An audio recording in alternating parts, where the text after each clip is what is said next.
Have you ever wondered who you were standing or sitting beside? As much as 5% of the world's population have been diagnosed with a psychological disorder. Today, I'd like to inform you about serial killers. Day after day, you're around different people and you may never know who they really are. Serial killers look like normal people and they tend to blend in with the crowd. What is a serial killer?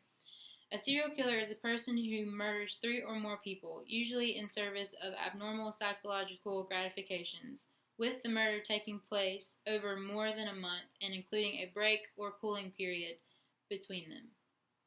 Some traits that serial killers have are head injuries. 70% of the killers received extensive head injuries as a child or adolescent, clearly showing the link between these type of injuries and serial murders. Inverse. Another trait would be childhood issues, such as family problems, any type of abuse, bullying throughout school, or divorce. Drug or alcohol use is also a trait.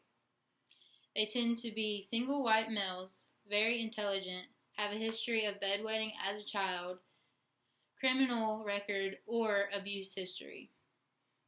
I have previously explained the definition of serial killers and some of their traits. Now I would like to introduce a few of America's top serial killers. The first serial killer I'm going to introduce is Ted Bundy.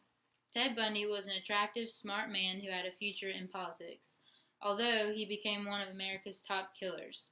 Bundy had a difficult childhood and had a strained relationship with his stepfather, and his shyness throughout school had him be a frequent target in bullying. Later, however, his intelligence and social skills enabled him to enjoy a successful college career, and he developed a series of normal relationships with women. Despite this apparent stability, he sexually assaulted and killed reported 36 young women, but it was believed to be many more. The killings took place in Washington, Oregon, Utah, Colorado, and Florida between 1974 and 1978.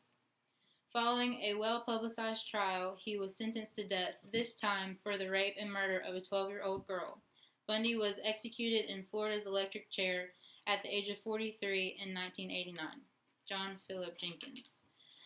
The next serial killer I'm going to introduce is John Wayne Gacy. As a child, he was abused by his alcoholic father, and he had conflict over his sexuality. Gacy was also sexually assaulted by a family friend multiple times. After being convicted of sexual assault in 1968, it was discovered that he'd gone on to kill 33 young men, burying most of them underneath his home. Gacy was found guilty in 1980 and given multiple death penalty and life sentences. He was executed by lethal injection May 10, 1994. Biography.com editors. The last one I'm going to introduce is Jeffrey Dahmer.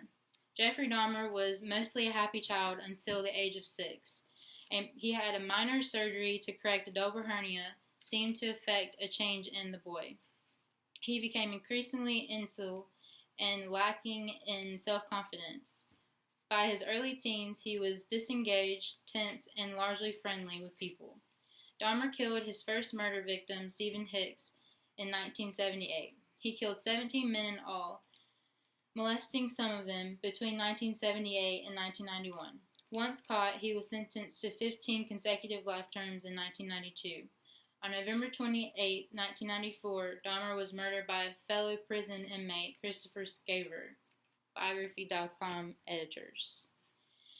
After looking at a few of America's top serial killers, I'm going to describe the motives of most of them. The first motive is lust. Sex is the primary motive, and fantasy plays a large role in their killing.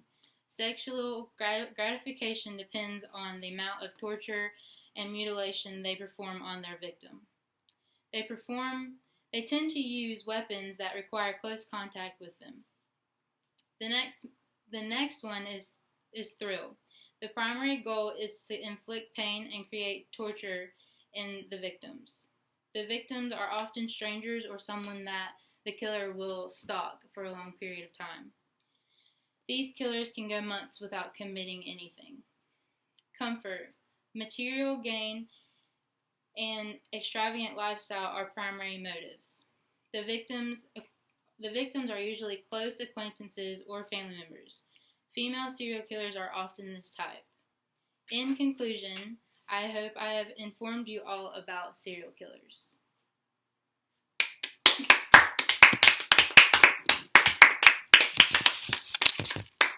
Good job.